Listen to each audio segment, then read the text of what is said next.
آج کا دن یہ انتہائی خوشی اور مسرت کا دن ہے جسے مسلمان عید الفطر کے نام سے یاد کرتے ہیں۔ 29 روزے رکھنے کے بعد آج مسلمان اپنے رب کی بارگاہ میں حاضر ہے، اپنے رب سے اجرت کے طلبگار ہیں، اپنے رب سے رحمت کے طلبگار ہیں، معاوضے کے طلبگار ہیں۔ یہ عید الفطر کا دن، اس کی ابتدا کہاں سے ہوئی کہ جب رسول اکرم صلی اللہ علیہ وسلم مکہ مکرمہ سے ہجرت فرما کر مدینہ منورہ تشریف لے کر گئے تو رسول اکرم صلی اللہ علیہ وسلم نے دیکھا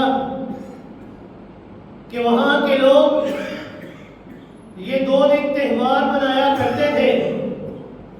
ان دنوں کے اندر بڑا ہی جوش و خروش خوشیاں منایا کرتے تھے، ہر قسم کے کھانے کھایا کرتے تھے۔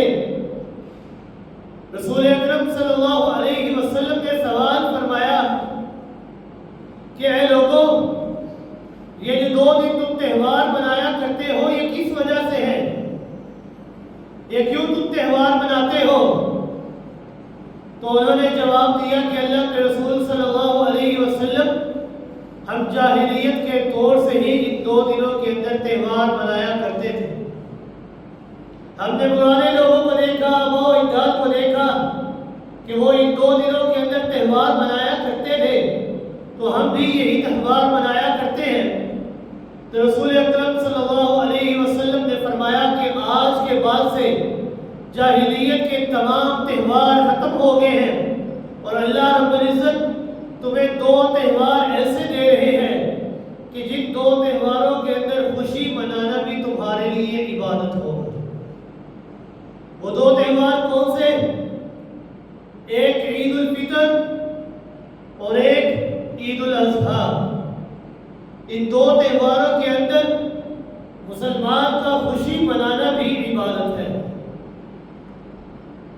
عید کا معنی کیا ہے؟ عید کا معنی ہے لوٹنا۔ عید کے دن بندے پر اللہ رب العزت کی طرف سے انعامات اور احسانات یہ لوٹ کر آیا کرتے ہیں۔ عید کے دن یہ عید الفطر، عید الاضحیٰ، یہ ہر سال جب بھی آتے ہیں تو اپنے ساتھ نئی خوشیاں لے کر آتے ہیں، نئی خوشیاں لے کر لوٹتی ہیں۔ عید کا دن یہ وعدہ ثواب اور وعید عذاب کا دن ہے، نیک اعمال کی جزا کا دن ہے، مزید انعامات کے حصول کا دن ہے، جہنم سے خلاصی کا دن ہے۔ عید کا معنی ہے لوٹنا اور فطر کا معنی ہے کھولنا۔ چونکہ روزے دار پورا مہینہ رمضان المبارک کے صبح سے لے کر شام تک اپنے آپ کو کھانے سے روکتا ہے، اپنے آپ کو پینے سے روکتا ہے، اپنے آپ کو خواہشات نفسانیہ کی تکمیل سے روکتا ہے، تو آج عید الفطر کے دن اللہ رب العزت نے انسان کو یہ افطار عطا فرمائی کہ جو رکاوٹ گزشتہ مہینے میں اللہ نے تمہارے اوپر لگائی تھی، آج کے بعد میں اللہ وہ رکاوٹ تم سے دور کر رہا ہوں۔ وہ رکاوٹ ختم کر دی جاتی ہے۔ یہ عید الفطر کا دن یہ یوم الشکر ہے، شکر کا دن ہے کہ انسان اس دن اپنے رب کا شکر ادا کرے۔ قرآن مقدس کا تھوڑا سا بھی علم رکھنے والا شخص وہ اس بات سے بخوبی واقف ہے کہ انسان کی 2 ہی حالتیں ہیں، 2 ہی حالتیں ہوا کرتی ہیں۔ یا تو وہ تکلیف میں ہوگا یا مصیبت میں ہوگا، پریشانی میں ہوگا، یا پھر خوشی کے اندر ہوگا، مسرت میں ہوگا، راحت میں ہوگا۔ اب یہ دونوں حالتوں کے الگ الگ تقاضے ہیں۔ رسول اکرم صلی اللہ علیہ وسلم نے فرمایا، واہ عجبا لعمر المؤمن، واہ مومن کی کیا شان ہے کہ ایک مومن کے اوپر دو ہی حالتیں ہوا کرتی ہیں، یا وہ مصیبت کے اندر گرفتار ہوتا ہے یا خوشی کے اندر ہوتا ہے۔ یہ دو حالتیں انسان کے اوپر ایسی ہیں کہ ان دونوں حالتوں کے الگ الگ تقاضے ہیں، اور جب انسان ان دونوں کے تقاضوں کو پورا کر لیتا ہے تو اللہ رب العزت ان تقاضوں کو پورا کر لینے کے بدلے میں انسان کو بے انتہا ثواب عطا فرماتے ہیں۔ تکلیف کے اندر ہوگا، مصیبت کے اندر ہوگا تو صبر کے دامن کو مضبوطی سے تھامنا ہوگا، بے صبری کا مظاہرہ نہیں کرنا، اور اگر خوشی کے اندر ہوگا، مسرت میں ہوگا تو اس خوشی کے اندر بھی اپنے رب کا شکر ادا کرنا ہے کہ اللہ یہ جو خوشی تو نے مجھے عطا فرمائی ہے تو اس میں تیرا ہی شکر ادا کرتا ہوں۔ انسان مصیبت میں صبر کرے تو یہ صبر کرنا بھی اس کے لیے بہت بہتر ہے، اور اگر خوشی ملے تو خوشی میں شکر ادا کرے تو یہ شکر ادا کرنا بھی اس کے لیے بہت بہتر ہے۔ اور یہ شان سوائے مومن کے اور کسی کی بھی نہیں ہے کہ ہر حال کے اندر اللہ رب العزت اس کو ثواب عطا فرماتے ہیں۔ آج تو یقیناً یہ خوشی کا دن ہے ان لوگوں کے لیے جنہوں نے رمضان المبارک کے مہینے کے روزے رکھے، رمضان المبارک کے مہینے کے اندر راتوں کو قیام کیا، رمضان المبارک کے مہینے میں صدقہ فطر ادا کیا، رمضان المبارک کے مہینے میں زکوٰۃ ادا کی، رمضان المبارک کے مہینے کے اندر اعتکاف جیسی عظیم عبادت اثر انجام دی، رمضان المبارک کے مہینے کے اندر لیلۃ القدر جیسی عظیم رات کو پا لیا کہ وہ رات کہ جس انسان کو مل جائے تو رب کائنات ایک رات کے بدلے میں انسان کو 1000 مہینوں کی عبادت کا ثواب عطا فرماتے ہیں۔ تو آج یہ عید الفطر کا دن یہ ان کے لیے بہت ہی خوشی کا دن ہے۔ جس طرح یہ عید الفطر کا دن خوشی کا دن ہے، اسی طرح یہ عید الفطر کا دن یہ وعید عذاب کا دن بھی ہے۔ وعید عذاب کن کے لیے؟ ان لوگوں کے لیے کہ جنہوں نے رمضان المبارک کے مہینے کے اندر عبادات نہیں کی، روزے نہیں رکھے، اپنے رب کو اپنے آپ سے راضی نہ کرا سکے۔ رسول اکرم صلی اللہ علیہ وسلم نے فرمایا، وہ شخص ہلاک و برباد ہو، تباہ و برباد ہو کہ جو شخص رمضان المبارک کے مہینے کے روزوں کو اپنے دنوں کے اندر اپنی زندگی کے اندر پالے اور وہ اس مہینے کے اندر عبادت کر کے اپنے آپ کو جہنم سے بخشش نہ عطا کروا سکے، اپنی مغفرت حاصل نہ کروا سکے، تو وہ شخص تباہ و برباد ہو، ہلاک و برباد ہو۔ جس طرح یہ عید خوشی کا دن ہے، اسی طرح وعید عذاب کا دن بھی ہے۔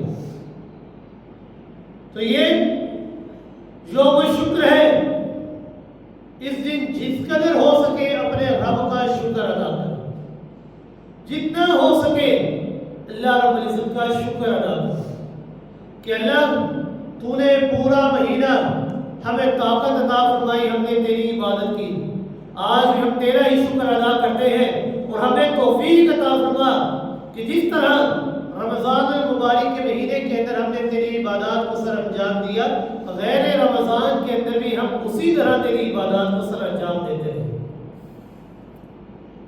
قرآن مقدس کا بھی فلسفہ یہی ہے کہ اللہ رب العزت نے فرمایا سورہ بقرہ آیت نمبر 184 کے اندر، یرید اللہ بکم اليسر ولا یرید بکم العسر، کہ میں اللہ رب العزت تمہارے اوپر آسانی کا ارادہ کرتا ہو، تمہارے اوپر سختی کا ارادہ نہیں کرتا۔ دین کے جو احکام تم پر لازم ہے، رمضان کے روزے میں اللہ رب العزت نے تمہارے اوپر فرض کیے ہیں، راتوں کے قیام کو میں اللہ نے تمہارے اوپر سنت قرار دیا تھا۔ اللہ رب العزت نے یہ ساری چیزیں جو تمہارے اوپر لازم کی تھی، یہ اللہ رب العزت نے تمہارے لیے تنگی کا ارادہ نہیں کیا بلکہ آسانی کا ارادہ کیا۔ آسانی کا ارادہ کس طرح کہ یہ گنتی کے چند دن تھے، ایک مہینے کے روزے تھے۔ اگر کوئی بندہ ان ایام کے اندر بیمار ہے، روزہ رکھنے کی طاقت نہیں رکھ سکتا بھی، تو اللہ رب العزت نے انسان کو آسانی دی۔ یرید اللہ بکم الیسر، کہ میں اللہ تمہارے اوپر یہ آسانی کرتا ہوں کہ تم اس دن روزہ نہ رکھو، بعد میں اس روزے کی قضا کرو۔ اگر کوئی بندہ مسافر ہے، روزہ رکھنے کی طاقت نہیں رکھتا، تو وہ بعد میں ان ایام کو پورا کر سکتا ہے۔ اور اگر کوئی بندہ اس قدر بزرگ ہو چکا ہے کہ بعد میں بھی روزہ رکھنے کی طاقت نہیں ہے، تو ایسا بندہ ایک روزے کے بدلے میں فدیہ ادا کر سکتا ہے۔ تو میں اللہ اس فدیہ کو اس بندے کے بدلے میں روزہ شمار کروں۔ یرید اللہ بکم الیسر، اللہ رب العزت نے دین کے جتنے بھی احکام انسان کو عطا فرمائے ہیں، ہر کام کے اندر انسان کے لیے آسانی کا فیصلہ کیا، کسی کام کے اندر سختی کا فیصلہ نہیں کیا۔ یہ کیوں؟ وَلِتُكْمِلُ الْعِدَّةَ، تاکہ یہ جو گنتی کے چند دن تھے، 29 روزے تھے، انسان یہ 29 کی تعداد کو گنتی کو پورا کر سکے۔ اگر رمضان میں پورا نہیں کر پایا بیمار ہونے کی وجہ سے، مسافر ہونے کی وجہ سے، تو بعد میں روزہ رکھ کے انسان ان گنتی کے دنوں کو پورا کرے۔ وَلِتُكْمِلُ الْعِدَّةَ، یہ آسانی اس لیے تاکہ تم یہ گنتی کے دن پورے کر سکو۔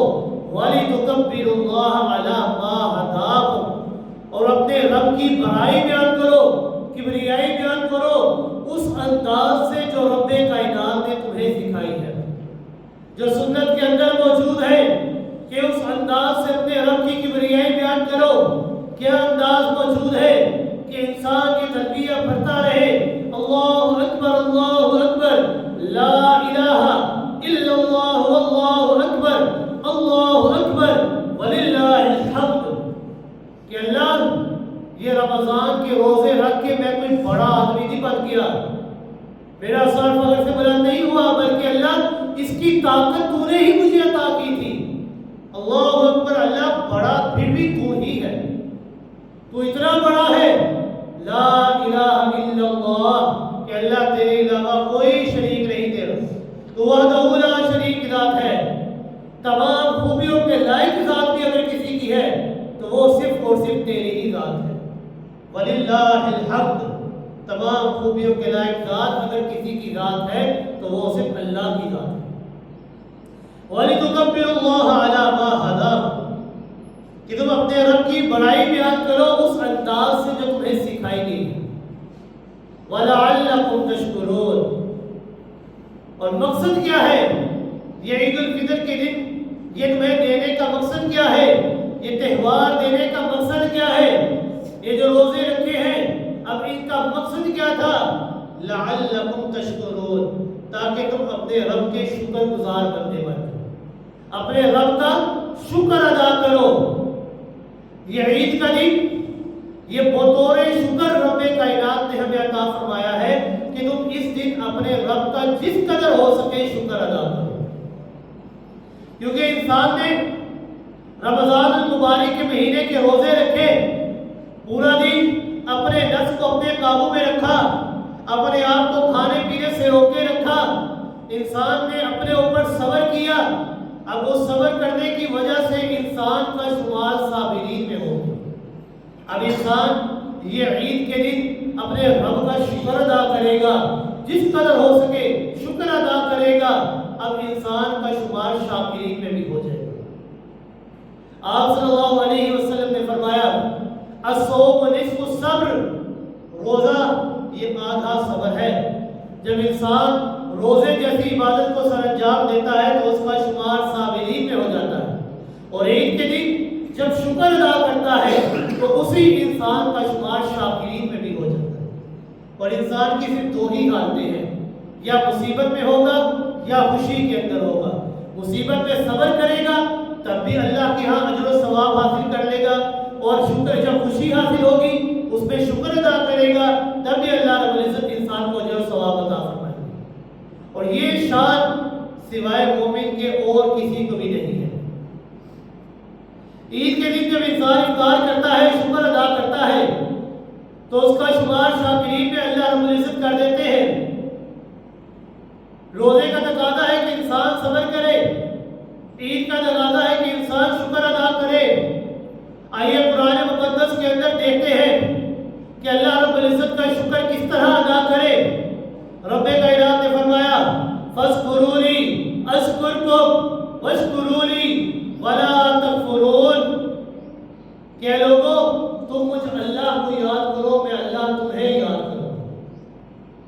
اب اس جملے کے اندر ذرا غور و فکر فرمائیے کہ یہ جملہ کس ذات کا ہے، یہ جملہ کس نے فرمایا ہے؟ یہ جملہ اس ذات کا ہے جو خالق کائنات ہے، جو مالک کائنات ہے۔ کیا فرما رہے ہیں؟ فَاذْكُرُونِي أَذْكُرْكُمْ، تم مجھے یاد کرو، میں اللہ بدلے میں تمہیں یاد کروں گا۔ اب وہ رب جو پہاڑوں کے وزنوں کو جانتی ہے، وہ رب جو بارش کے برسنے والے قطروں کو جانتی ہے، وہ رب جو سمندر کی تہہ میں کیا موجود ہے ہر چیز کو جانتی ہے، جو سمندر کے پیمانوں کو جانتی ہے، جو درختوں کے پتیوں کی تعداد کو جانتی ہے، اب وہ رب فرما رہی ہے فَاذْكُرُونِي أَذْكُرْكُمْ، تم مجھے یاد کرو، میں اللہ تمہیں یاد کروں گا۔ کیا رب کائنات ہم انسانوں سے غافل ہو سکتے ہیں؟ رب کائنات ہم انسانوں سے کبھی غافل نہیں ہو سکتے۔ رب کائنات ہم انسانوں کو کبھی بھول نہیں سکتے۔ ہر انسان کو اللہ جانتا ہے، اس کائنات کا کوئی ذرہ بھی رب کے اذن کے بغیر اپنی جگہ سے حرکت نہیں کر سکتا۔ رب کائنات کا یہ جملہ فرمانے کا مقصد فَاذْكُرُونِي أَذْكُرْكُمْ، تم مجھے یاد کرو، میں اللہ تمہیں یاد کروں گا۔ مقصد یہ ہے کہ تم مجھے زمین کے اندر یاد کرو، میں اللہ تمہیں آسمانوں پہ یاد کروں۔ تم مجھے فرش پر یاد کرو، میں اللہ تمہیں عرش پر یاد کروں گا۔ تم مجھے لوگوں میں یاد کرو، میں اللہ تمہیں فرشتوں میں یاد کروں گا۔ تم مجھے گنہگاروں میں یاد کرو، میں اللہ تمہیں پاک و صافوں کے اندر یاد کروں گا۔ فَاذْكُرُونِي أَذْكُرْكُمْ، تم مجھے یاد تو کرو، میں اللہ بھی تمہیں یاد کروں گا۔ اس کی ایک توجیہ یہ ہے فَاذْكُرُونِي بِالطَّاعَةِ أَذْكُرْكُمْ بِالْعَطَاءِ، کہ تم اطاعت اور فرما برداری کے ساتھ میں اللہ کو یاد کرو، میری اطاعت کرو، میری فرما برداری کرو، جو احکامات میں اللہ نے تمہیں عطا کیے ہیں ان کی تابع داری کرو، بدلے میں میں اللہ تمہیں کیا دوں گا؟ اذکرکم بالعطاء، کہ میں اللہ نعمتوں کی برسات کے ساتھ تمہیں یاد کروں۔ تو مجھے اطاعت اور فرما برداری میں مجھے یاد کرو، میں اللہ نعمتوں کی برسات کے ساتھ تمہیں یاد کروں۔ اس کا ایک مطلب یہ بھی ہے فَاذْكُرُونِي بِالرَّخَاءِ أَذْكُرْكُمْ بِالشَّدَائِدِ، تم خوشی کے دن کے اندر میں اللہ کو نہ بھولو تو مصیبت کے دنوں میں اللہ بھی تمہیں نہیں بھولوں گا۔ تم خوشی کے دنوں کے اندر میں اللہ کو یاد کرو، میں اللہ کا شکر ادا کرو، مصیبت کے اندر سے تمہیں مکھن کے اندر سے بال کی طرح نکالنا یہ میں اللہ کا کام ہوگا۔ خوشی کے دنوں میں اللہ کو نہ بھولو، مصیبت کے دنوں کے اندر بھی میں اللہ کی مدد تمہارے ساتھ رہے گی۔ اور اس کا ایک مطلب یہ بھی ہے فَاذْكُرُونِي بِالدُّعَاءِ أَذْكُرْكُمْ بِالْإِسْتِجَابَةِ، کہ تم دعاؤں کے اندر مجھ اللہ کو یاد کرو، دعاؤں کی قبولیت کے اندر میں اللہ تمہیں یاد کروں۔ مطلب یہ ہے کہ تم میں اللہ سے دعائیں کرو، جس طرح رمضان المبارک کے مہینے کے اندر عبادات کی ہے، روزے رکھے ہیں، راتوں کا قیام کیا ہے، اعتکاف کیا ہے، لیلۃ القدر کی رات کے اندر نوافل ادا کیے ہیں، صدقہ و خیرات کیا ہے، مجھ اللہ سے رو رو کر دعائیں کی ہیں، التجائیں کی ہیں، جس طرح رمضان کے اندر تم نے مجھ سے دعائیں کی ہیں، غیر رمضان کے اندر بھی مجھ سے دعائیں کرو۔ اذکرکم بالاستجابۃ، دعاؤں کی قبولیت کے ساتھ میں اللہ تمہیں یاد کروں گا، کہ تمہاری ہر دعا کو قبول کرنا ہے میں اللہ کا کام ہوں۔ قرآن مقدس کے اندر اللہ رب العزت نے جتنے بھی انبیاء کا ذکر فرمایا، تمام انبیاء کرام کے ساتھ اللہ رب العزت نے یہ بھی فرمایا کہ ہم نے اپنے ہر نبی کو ہمیشہ شاکرین میں شمار کیا کہ وہ ہمیشہ شکر کرنے والے تھے۔ سیدنا نوح علیہ السلام کے متعلق رب کائنات نے فرمایا ذریۃ من حملنا مع نوح، 950 سال اللہ کے دین کی تبلیغ کی، 950 سال اللہ کے دین کی خاطر مارے برداشت کی، تکلیفیں برداشت کی، لیکن کبھی بھی اللہ کے دین کی تبلیغ سے پیچھے نہیں ہٹے، دن رات اللہ کے دین کی تبلیغ کی، مارے کھائی، تکلیفیں برداشت کی، مصیبتیں برداشت کی، لیکن مصیبتیں برداشت کرنے کے بعد رب کائنات فرماتے ہیں انہ کان عبدا شکورا کہ میں نے اس کو اپنا ناشکرا نہیں بلکہ ہمیشہ شاکر ہی پایا ہے کہ وہ پھر بھی میں اللہ کا شکر ادا کیا کرتے ہیں۔ تکلیفیں آئی، لیکن تکلیفیں آنے کا یہ مقصد نہیں کہ تم اپنے رب کو چھوڑ دو، جو رب تمہارے پر یہ مصیبتیں بھیج رہا ہے تم اس رب کا شکر ادا کرو، اس کے اندر صبر کرو، اللہ رب العزت خوشی کے دن بھی تمہارے پر واپس لوٹا دے۔ سیدنا ابراہیم خلیل اللہ علیہ السلام بے انتہا مصیبتوں کے اندر اللہ نے آزمایا، ایک مصیبت کے بعد دوسری مصیبت، دوسری کے بعد تیسری، تیسری کے بعد چوتھی، اتنی بڑی بڑی مصیبتوں کے اندر اللہ نے آزمایا ان کو، حتیٰ کہ اللہ رب العزت نے حکم دیا کہ ابراہیم اے میرے خلیل کہ جو بیٹا آپ نے دعائیں کر کر کے رو رو کر 80 سال کی عمر کے اندر میں اللہ نے آپ کو عطا کیا ہے، اے ابراہیم میں اللہ کا حکم ہے کہ اسی بیٹے کی گردن کے اوپر چھری چلا دو۔ رو رو کر حاصل کرنے والا بیٹا، رب حکم دے رہے ہیں کہ آپ گردن میں چھری چلا دیں۔ سیدنا ابراہیم خلیل اللہ علیہ السلام نے یہ نہیں سوچا کہ میں کیا کروں گا بعد میں، بلکہ اللہ کا حکم آ گیا، اللہ کے حکم کی اطاعت کی تو رب کائنات نے فرمایا شاکرا لانعمہ کہ ہم نے ابراہیم خلیل اللہ کو ہمیشہ اپنی نعمتوں کا شکر گزار ہی پایا ہے کہ ہمیشہ میں اللہ رب العزت کی نعمتوں کا شکر ادا کیا تھا۔ تو اللہ رب العزت کی نعمتوں کا شکر ادا کرنا یہ اللہ کی نعمتوں کو اور کھینچ کر لاتا ہے۔ ناشکری جو ہے یہ نعمتوں کو بھگاتی ہے، شکر جو ہے وہ نعمتوں کو کھینچ کر لے کر آتا ہے۔ شکر کہتے ہیں کہ تم میں اللہ کا شکر ادا کرو، میں اللہ اور نعمتوں سے تمہیں مالا مال کروا دوں۔ اللہ رب العزت نے جب شیطان کو جنت سے نکالا نا، شیطان نے اللہ رب العزت کو چیلنج دیا کہ اللہ رب العزت مجھے قیامت کے دن تک بس مہلت دے دینا۔ اللہ رب العزت نے فرمایا ٹھیک ہے میں آپ کو مہلت دیتا ہوں، لیکن کیا کریں گے؟ شیطان نے بھی چیلنج دیا ثم لآتینہم من بین ایدیہم ومن خلفہم وعن ایمانہم وعن شمائلہم ولا تجد اکثرہم شاکرین۔ شیطان کا مقصد یہ تھا کہ اللہ جس آدم کی خاطر، جس انسان کی خاطر آج مجھے جنت سے نکال رہا ہے نا، اس دنیا کے اندر میں ہر سمت سے اس کے اوپر حملہ آور ہوں گا، کبھی آگے سے، کبھی پیچھے سے، کبھی دائیں جانب سے، کبھی بائیں جانب سے، ہر طرف سے حملہ کر کے اسے گمراہ کرنے کی کوشش کروں گا۔ اور میں شیطان کا مقصد کیا ہوگا؟ وَلَا تَجِدُ أَكْثَرَهُمْ شَاكِرِينَ کہ جس انسان کی خاطر آج تو مجھے جنت سے نکال رہا ہے نا، اسی انسان کو اللہ میں تیرا ناشکرا بنا۔ تو یہ جو ناشکری ہے یہ نعمتوں کو بھگایا کرتی ہے، اور شکر یہ نعمتوں کو کھینچ کر واپس لایا کرتی ہے۔ انسان کو چاہیے کہ ہمیشہ اللہ رب العزت کی نعمتوں کا شکر ادا کرے۔ ہم اللہ رب العزت کی نعمتوں کا شکر ادا کرنا تو دور کی بات، اللہ کی نعمتوں کو ہم شمار بھی نہیں کر سکتے کہ اللہ رب العزت نے ہمیں کتنی کتنی نعمتوں سے نوازا ہے۔ خود اللہ رب العزت نے فرمایا وَإِن تَعُدُّوا نِعْمَتَ اللَّهِ لَا تُحْصُوهَا اگر میں اللہ کی نعمتوں کو تم گننا بھی چاہو گے نا تو نہیں گن سکو گے۔ یہ اللہ رب العزت کی نعمتیں ہیں۔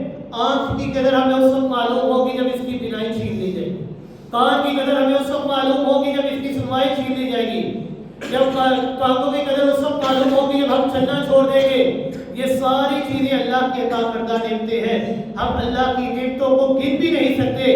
رب کائنات فرماتے ہیں کہ انسان شکر تو دور کی بات، تم اللہ کی نعمتوں کو شمار بھی نہیں کر سکتے، لیکن اے انسان میں اللہ تمہارے اوپر اتنا مہربان ہوں، اتنی نعمتوں کا نزول کرتا ہوں، اگر تم صرف اس بات کا اعتراف کر لو نا کہ اللہ ہم تیری نعمتوں کے اندر ہی اپنی زندگی بسر کر رہے ہیں، تیری نعمتوں کے اندر ہی ہم جی رہے ہیں، اے اللہ یہ نعمتیں تیری ہی ساری کی ساری ہیں، انسان کا اس بات کا اعتراف کر لینا ہی رب کائنات فرماتے ہیں یہ میرا شکر ہے۔ انسان کو چاہیے کہ اللہ کی نعمتوں کا اعتراف کرے۔ ہم اللہ کی نعمتوں کو گن نہیں سکتے، بس یہی زبان سے شکر ادا کرتا رہے، الحمدللہ، اللہ تیری تمام نعمتوں کا شکر ہے۔ شکر کے ارکان کیا ہے؟ شکر کے ارکان، پہلا رکن ہے شکر بالجنان، کہ انسان کا دل ہمیشہ اس بات سے معمور ہو کہ جو نعمتیں اللہ رب العزت نے مجھے عطا کی ہیں، دل کے اندر سے اللہ رب العزت کی ان نعمتوں کا شکر ادا کرے۔ دوسرا رکن شکر باللسان، کہ انسان زبان کے ذریعے اللہ رب العزت کی نعمتوں کا شکر ادا کرے کہ اللہ یہ ساری کی ساری نعمتیں تیری ہیں، اللہ کی تعریف، اللہ کی حمد، اللہ کی توصیف بیان کیا کرے۔ شکر بالارکان، کہ اپنے اعضاء اور جوارح سے یہی ثابت ہونا چاہیے کہ اللہ یہ ساری کی ساری نعمتیں تیری ہیں۔ انسان کے ہر عمل کے ذریعے یہ چیز ثابت ہونی چاہیے کہ اللہ یہ ساری نعمتیں تیری ہی عطا کرتا ہے، ہم تیرا ہی شکر ادا کرتے ہیں، ہمارے ہر عمل کا انجام یہی ہوگا کہ تیرا شکر ادا کریں۔ یہ شکر جب انسان عطا کرتا ہے تو اللہ رب العزت انسان کو مزید نعمتوں سے نوازتے ہیں۔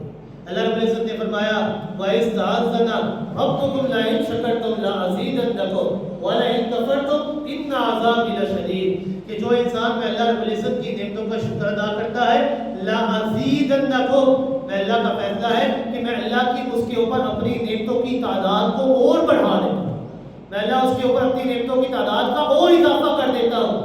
وَلَئِن كَفَرْتُمْ إِنَّ عَذَابِي لَشَدِيدٌ، لیکن جو بندہ میں اللہ کی نعمتوں کا ناشکری کرتا ہے، شکر ادا نہیں کرتا، تو رب کائنات نے فرمایا ان عذابی لشدید، ایسے بندے کے لیے میرا عذاب بھی بڑا ہی سخت ہے۔ تو یہ عید الفطر کا دن، یہ یوم الشکر ہے، یہ ایسا یوم الشکر ہے کہ اگر کوئی مسلمان بندہ اس دن شکر ادا کرتا ہے تو یہ مسلمان بندے کا شکر ادا کرنا بھی اللہ کے ہاں عبادت بن جاتا ہے۔ تو اس دن جس قدر ہو سکے اللہ رب العزت کا شکر ادا کرے کہ اللہ تو نے ہمیں طاقت دی، ہم نے پورا مہینہ تیری عبادت کی، روزے رکھے، راتوں کا قیام کیا، لیلۃ القدر کی رات کو تلاش کیا، صدقہ فطر ادا کیا، زکوٰۃ ادا کی، نوافل ادا کی، اللہ تیرا شکر ہے۔ آج شکر ادا کرے، انسان کا شکر وہ بھی عبادت بن